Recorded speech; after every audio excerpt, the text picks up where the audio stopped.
Good evening, everybody. Happy Sunday evening. I don't know about y'all, but this time change has got me all messed up. I am just now getting my supper ready. I never cooked this late.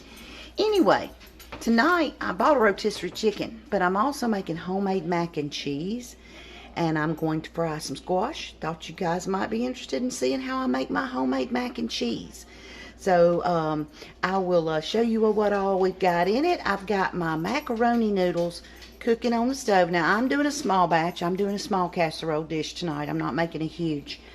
So you can double this recipe if you got to feed more, you know.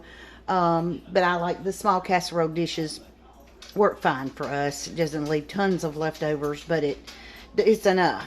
So I took about a half a box of elbow macaroni, and they're boiling right now, getting that ready. I just took half of a block of pepper jack cheese and grated it up with my food processor. I've got a bag of sharp cheddar cheese, and I've got a can of cheddar cheese, believe it or not. I am going to make a roux with butter, flour. I'm going to use a little heavy cream and milk, and then we're going to start dropping our cheese into it for the cheese sauce that goes into the noodles, and put them in the oven and bake them. So I will get everything set up and let you guys watch me make my homemade macaroni and cheese. Okay, so as you can see, my noodles are over here cooking. You're going to do al dente on those. You don't want them to be too mushy. I'm going to take 2 tablespoons of butter, and I'm going to put in my skillet. Remember, when you make a roux, it's equal parts butter, equal parts flour. And I'm going to put that on a medium high. You don't want to burn your roux, so keep it on a pretty constant medium temp. Alright, let's see. Let me get my flour here. And my tablespoon, which is dirty because I just used it. All of them are dirty. I've been cooking all weekend. Now let me wash my tablespoon here while my butter is melting. Let's check on these noodles here. I don't know about y'all, but it was 80 degrees here today. I'm talking warm. Love it. In a way, I love it. In a way, I hate it. I am a winter baby because I burn up. Got a small, as you can see, small casserole. This is how big it is. Got my oven preheated to 350 degrees.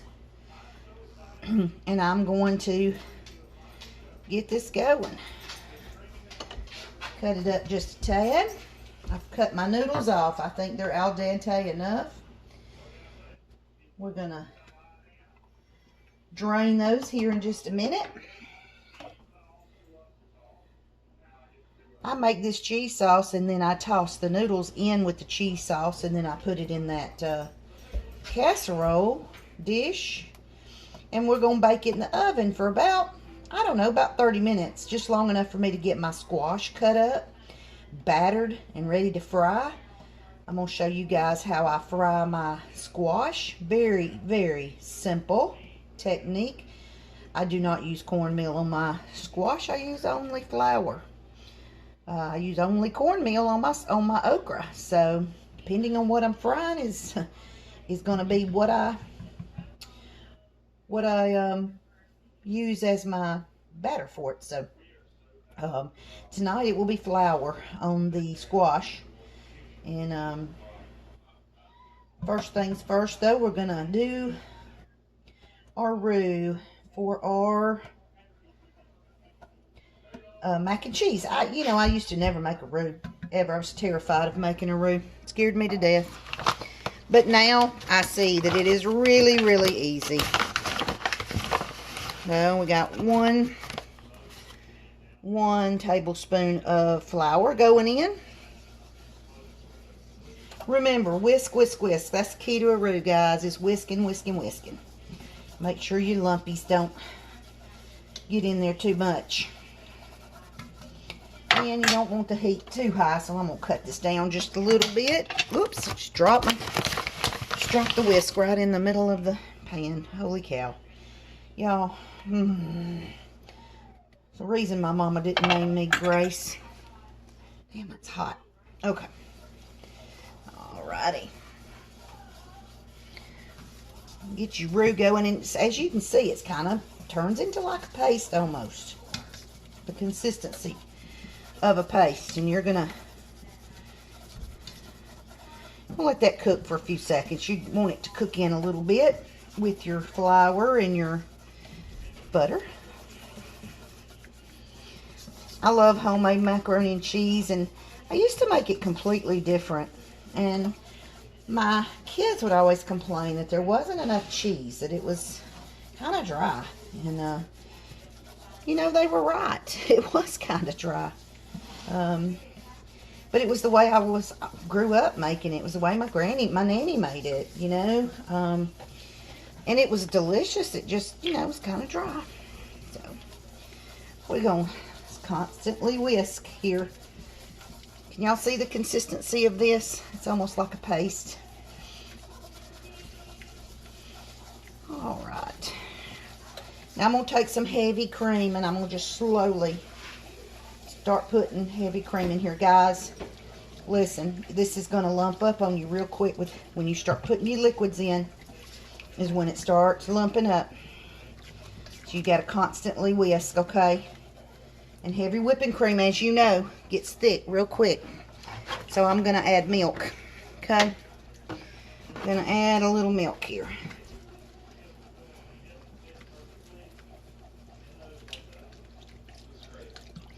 And I did not precisely measure. I'm sorry, guys. I should have given y'all a precise measurement. I just kind of do it by eyes. See all them lumps? I'm going to get all them lumps out with my whisk here.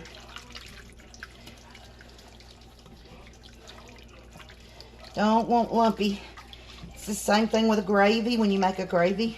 Same premise with the roux. Don't want your lumps in it, and that's where I think a lot of people mess up. They get lumps in their stuff, and they get discouraged, you know. I'm going to open my can of cheddar cheese. It's going to go in there as well. I guess I should have already had this open.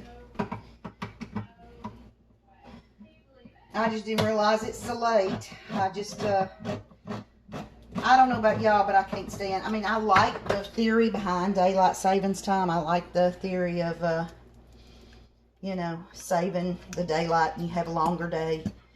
But them couple of weeks that it takes to get used to it, holy cow, that's a booger. That is a booger for me. I don't sleep real good at night anyway, so all I need is something to disrupt my... Y'all, if I drop one more thing, I am not even kidding.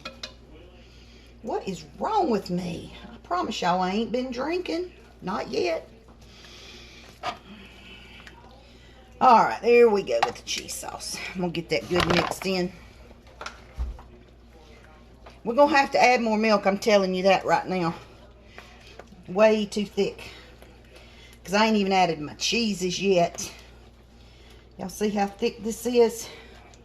Let's go ahead and add some more milk.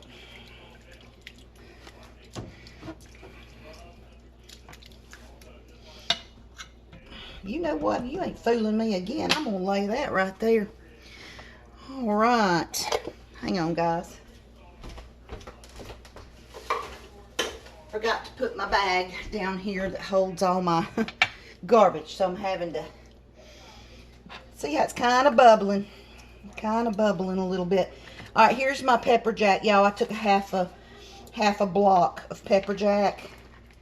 I didn't want to use the whole block, because I'm not making a huge, big thing today.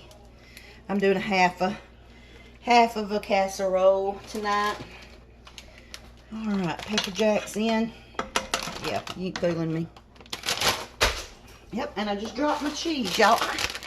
I'm so clumsy these days. I can't hold on to nothing. Cheese. A couple handfuls of this extra sharp cheddar cheese, y'all. We're going to whisk it in too. Like I said, we're probably going to have to add a little more milk as we go. You'll be able to tell. Because if it's way, way thick, you ain't gonna get much in there. I'm going to strain my noodles real quick, y'all.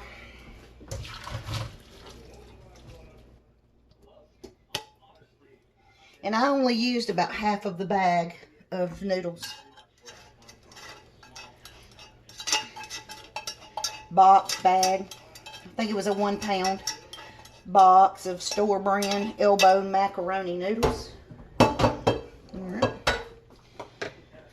Alrighty, let's see. Let's get stirring here.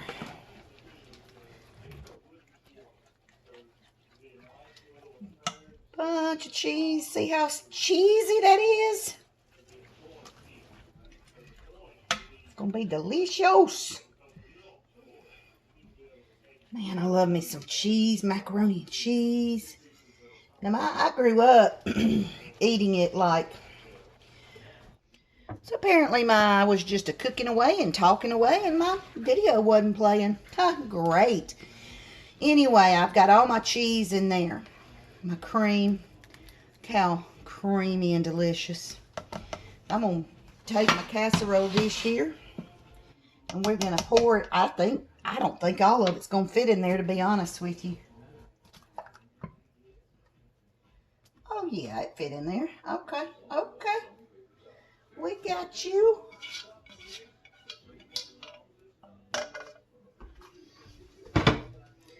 Voila. There it is, that mac and cheese. You can definitely put breadcrumbs on top if you want to put a breadcrumb for something crunchy on the top. Or you can put more cheese on the top. I'm probably not going to. But I might have some panko. If I do, I might throw it on the top. I don't know if I do or not to make a crunch on top. But that's it. That is it. That's how you make homemade mac and cheese. And it is creamy and it's delicious. It's going to take about 30 minutes or so in your 375 degree oven. And I'll show you guys what it looks like when it comes out. And here we are with our finished meal. Y'all look at that squash. Is that not amazing? Now, you may not like yours that dark. I do. I like it almost burnt. So crispy. Delicious. My mac and cheese back here, y'all. Turned out nice. Of course, got my rotisserie chicken and my yeast rolls. And I've got a dog hovering around wanting a drop of a morsel.